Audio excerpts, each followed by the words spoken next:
Assalamualaikum warahmatullahi wabarakatuh.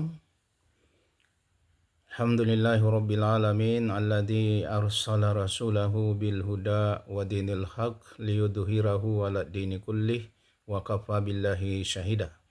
Asyhadu an la ilaha illallah, asyhadu anna Muhammadan abduhu wa rasuluh wa ba'd. Ananda sekalian, kita jumpa dalam kuliah Al-Islam Kemuhammadiyahan 2. Kali ini saya sajikan perkuliahan kita secara online melalui channel YouTube dan TikTok. Oleh karena itu, saya minta kepada Ananda memperhatikan baik-baik materi ini, mencatat ya, kemudian nanti mengupload di grupnya catatan-catatan yang saya sampaikan ini untuk dijadikan sebagai absensi ya, bahwa Ananda mengikuti perkuliahan. Pada kesempatan ini kuliah kita akan bahas tentang pembaharuan di dunia Islam ya. Nah, sejarah munculnya gerakan pembaharuan Islam atau biasa disebut dengan gerakan pembaharuan Islam atau tajdid itu sesungguhnya muncul sebagai respon ya terhadap kemunduran umat Islam dalam berbagai bidang ya, seperti bidang politik ya, di mana Islam sudah tidak berkuasa ya, bahkan sering menjadi dalam suatu negeri ya terpinggirkan. Termasuk dalam bidang ekonomi ya, umat mengalami kemunduran.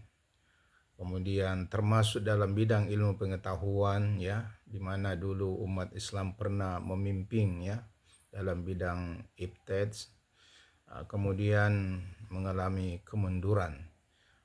Begitu pula dalam masalah moral, terutama ya ini terjadi setelah abad ke-18. Nah, sesungguhnya ada beberapa penyebab dari kemunduran umat Islam ini ya.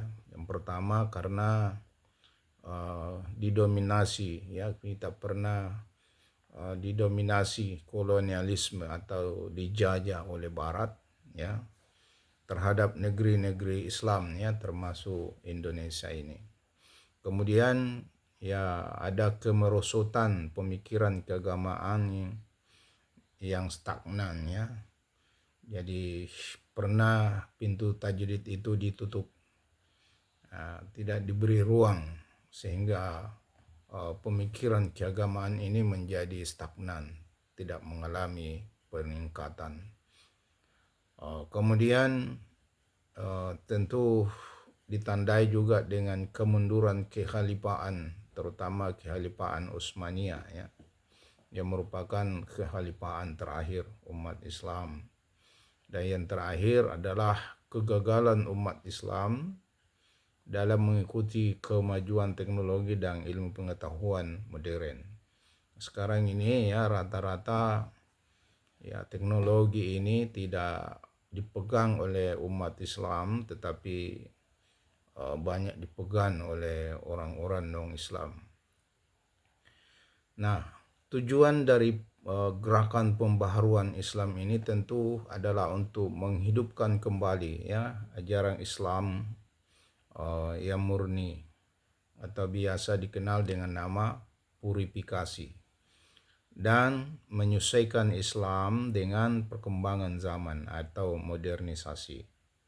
Nah, gerakan ini Ananda sekalian itu dapat dibedakan menjadi dua bentuk utama ya. Yang pertama ada gerakan salafi atau reformis tradisional ya, yang menekankan kembali kepada Al-Quran dan hadis ya, serta menolak bid'ah dan taklid. Kemudian ada gerakan modernis ya. Gerakan Islam modernis ini berupaya menyelaraskan Islam dengan pemikiran modern ya, dan rasionalisme ya.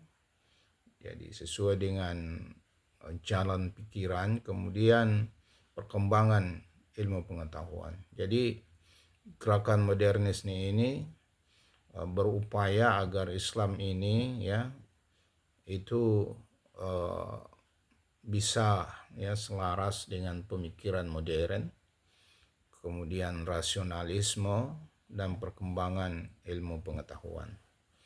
Jadi Islam tentu Anda sekalian tidak boleh menjadi penghalang ya, terutama dalam perkembangan ilmu pengetahuan. Nah, gerakan ini dimulai ya berkembang sejak abad ke-18, kemudian menyebar luas pada abad ke-19 dan ke-20 ya, terutama di Timur Tengah, kemudian Asia Selatan, Afrika hingga Asia Tenggara termasuk Indonesia ini.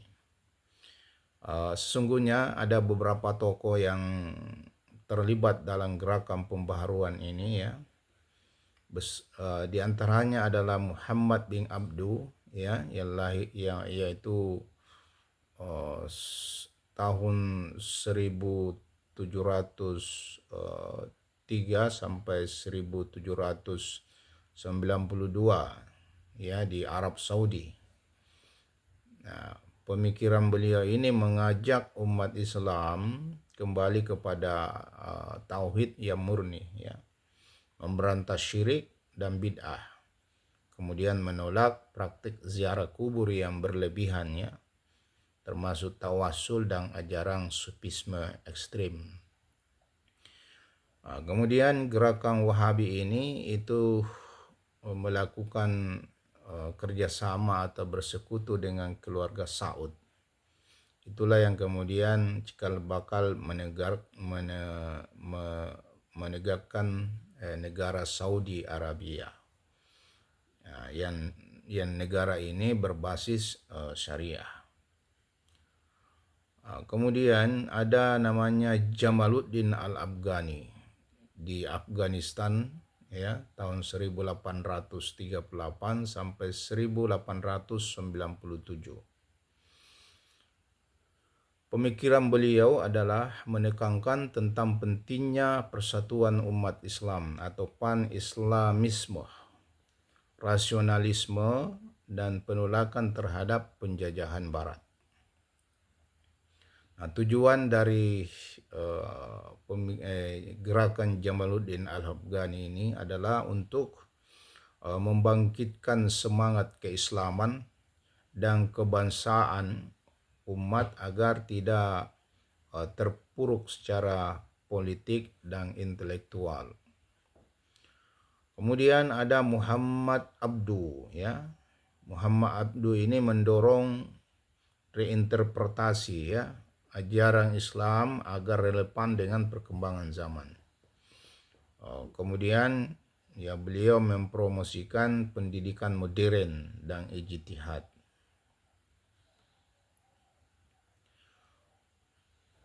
Kemudian beliau juga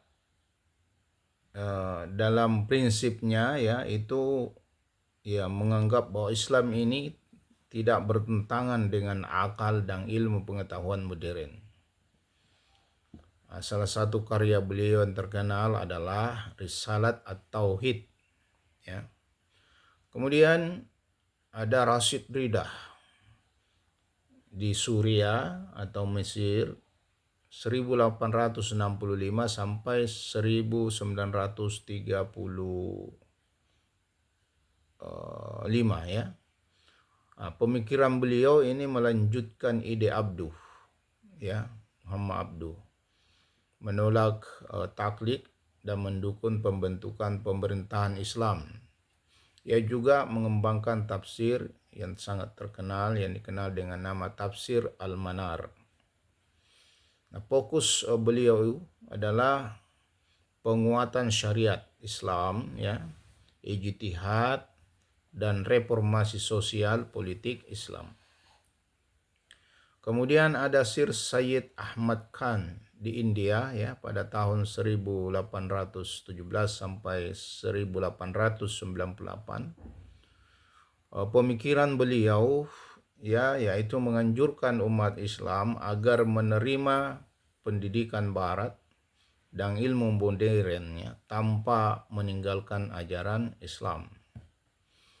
Kemudian beliau berkontribusi mendirikan Aligarh Muslim University ya sebagai pusat pendidikan modern untuk umat Islam yang ada di India.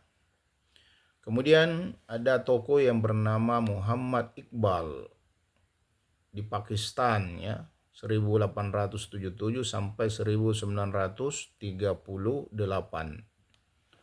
Nah, pemikiran beliau ini adalah mendorong pembentukan negara Islam modern berbasis spiritualitas dan moralitas Islam. Karya beliau yang terkenal adalah The Reconstruction of Religious Thought in Islam. Kemudian di Indonesia ini lahir seorang tokoh yang bernama Kiai Ahmad Dahlan. Ya, beliau ini adalah tokoh Muhammadiyah, pendiri Muhammadiyah ya. Ya, gerakannya adalah untuk memurnikan ajaran Islam dan mengembangkan pendidikan modern ya. Makanya ya Muhammadiyah ini banyak fokusnya dalam bidang pendidikan ya. Mulai dari TK sampai perguruan tinggi. Bahkan perguruan tinggi Muhammadiyah ini itu ada 173 begitu banyaknya ya. Gerakan atau pemikiran Kiai Ahmad Dahlan ini adalah fokus pada pembaharuan pendidikan, bidang kesehatan dan dakwah sosial. Kemudian ada Kiai Hasyim Asy'ari ini juga di Indonesia. Beliau ini adalah pendiri Nahdlatul Ulama untuk menjaga ajaran Islam ya, Ahlus Sunnah wal Jamaah, dan beliau ya menjaga tradisi kepesantrenan. Fokusnya beliau ini adalah kombinasi antara pelestarian tradisi dan adaptasi terhadap modernitas secara selektif. Jadi ananda sekalian, itulah beberapa pemikiran-pemikiran tentang gerakan pembaharuan dan tokoh-tokoh yang terlibat di dalam pembaharuan Islam ini. Nah, kesimpulan yang bisa kita ambil bahwa pembaharuan Islam ini ananda sekalian adalah usaha untuk membangkitkan kembali ajaran Islam yang murni, sekaligus menyesuaikannya dengan tantangan zaman. Nah, gerakan ini dipelopori oleh tokoh-tokoh besar ya dari berbagai penjuru dunia Islam dengan pendekatan yang berbeda-beda namun dengan tujuan yang sama, yaitu membangun peradaban Islam yang kuat, rasional, dan relevan.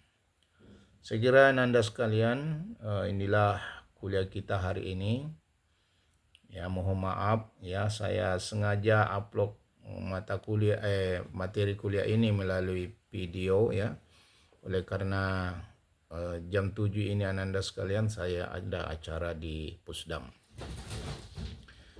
Sekali lagi saya mohon maaf, kemudian catatannya mohon di-upload di grupnya supaya bisa saya jadikan sebagai sebagai tanda ya, bukti bahwa Anda mengikuti perkuliahan ini. Mohon maaf atas segala kekurangan. Nasrun minallah fatul qarib wa basyiril mu'minin. Assalamualaikum warahmatullahi wabarakatuh.